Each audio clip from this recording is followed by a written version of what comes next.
The Second Amendment, which states that citizens of America have the right to bear arms, has been most recently emphasized through the Trayvon Martin case that happened this past February. This case was when a teenage African-American boy, Trayvon, was walking to his dad's house when a neighborhood watchman shot him to death. The shooter claimed he attacked the teenager in self-defense. Following this case, many states wonder if their gun laws should be stricter throughout the United States. Under the Constitution, the federal government does not have the ability to manipulate the Second Amendment of an individual owning a gun. However, state governments have the power to determine how the individual uses the gun. As of recently, state governments have been reevaluating the pros and cons of whether or not gun laws should be more strict. Many people argue that there is a need to make gun laws stricter. The assault weapons ban instituted by Congress from 1994 to 2004 caused a decrease in violent crime. In 2005, just 1 year after the ban had been removed, 181 more children and teens were killed as a result of a firearm. This increase in deaths from firearms was the first to be seen since the ban was placed.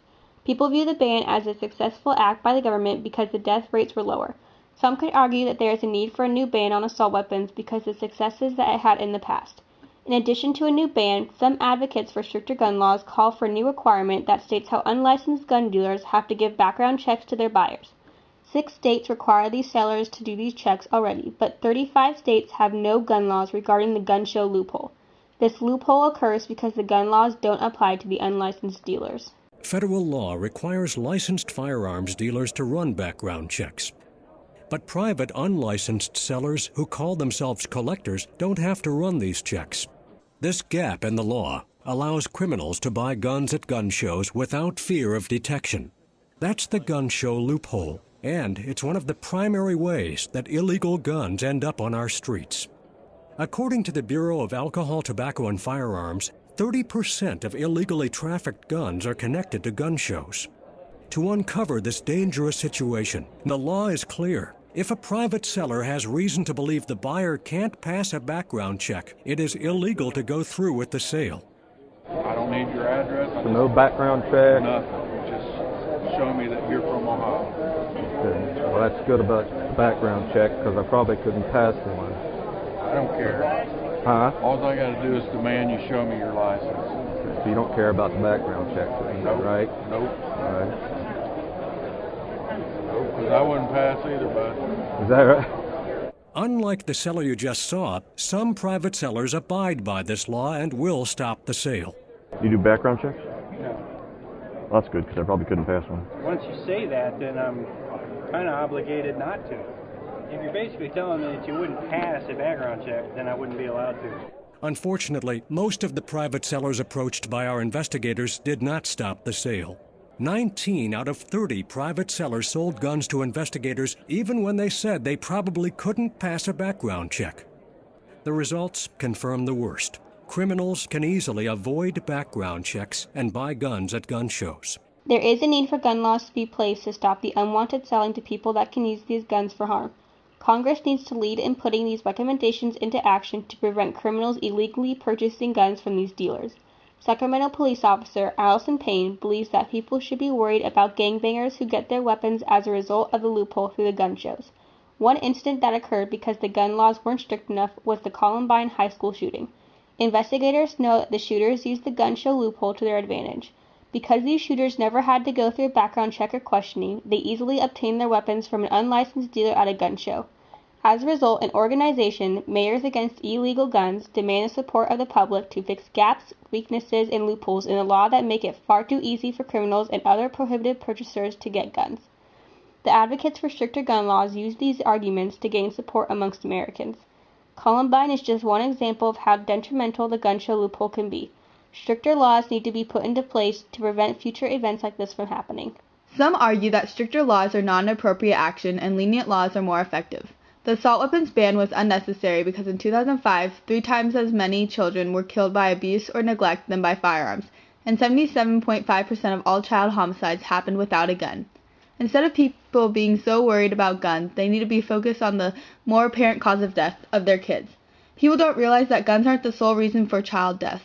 Most people fail to recognize the major cause of death in children. The U.S.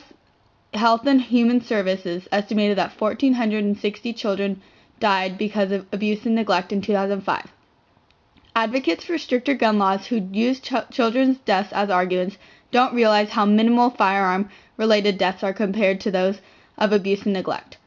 Harmless gun owners are often the target of ridicule, but in reality they are not the problem. These gun owners use their weapons for protection in case of a dangerous situation arises. Someone gets into your house, which would you rather have, a handgun or a telephone? You can call the police if you want, and they'll get there, and they'll take a picture of your dead body. But they can't get there in time to save your life. The first line of defense is you. Tom Palmer sued Washington, D.C. over the controversial D.C. gun ban that outlawed the ownership of most firearms. While the D.C. gun ban was in place, the murder rate drastically increased while the national murder rate was on the downfall.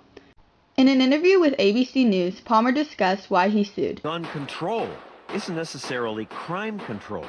In fact, the National Academy of Sciences reviewed hundreds of studies and could not document a single gun regulation that reduced violent crime or murder.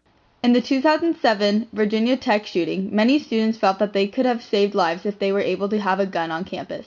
Virginia Tech students say they wish students had been allowed to carry guns, because one of them might have stopped the killer before he shot so many people. Since the gun laws restricted students from carrying firearms on campus, students were unable to protect themselves or others and were sitting ducks for the shooter who knew there would not be any retaliation from his victims. Following the Tucson massacre, where 6 people were killed and several others were injured, including Congresswoman Gabrielle Gifford, many people thought that the gun laws should have been made stricter. Arizona took a different approach. Instead, the state worked to make the laws more lenient by promoting the firearms omnibus bill that would allow for guns to be carried on college campuses and inside government buildings. This bill shows that stricter gun laws are not always the appropriate solution. The Arizona state government felt that it would be more effective to protect the safety of their citizens if the state allowed the citizens to be armed so they could defend themselves and those around them if a dangerous situation occurred. Dana Lyon, a captain, check airman, and federal flight deck officer, supports the idea of an individual's right to bear arms. He carries a gun on planes to protect passengers if necessary, and he feels that it is his duty to protect his passengers and country from terrorists. If gun laws were made stricter, Lyon wouldn't be able to protect himself or his country when faced with the opportunity. Less strict gun laws not only allow for Americans to protect themselves, but like Lyon, they even allow citizens to protect their country. The controversial issue over whether or not gun laws should be stricter leaves the country in a 49% against 49% split. While both sides have strong arguments, this debate has to be left up to the government to decide what will be the future for firearms in America. With the Trayvon Martin case looming over the minds of many citizens, people wonder if changes to the gun laws will challenge the Second Amendment, the individual's constitutional right to bear arms.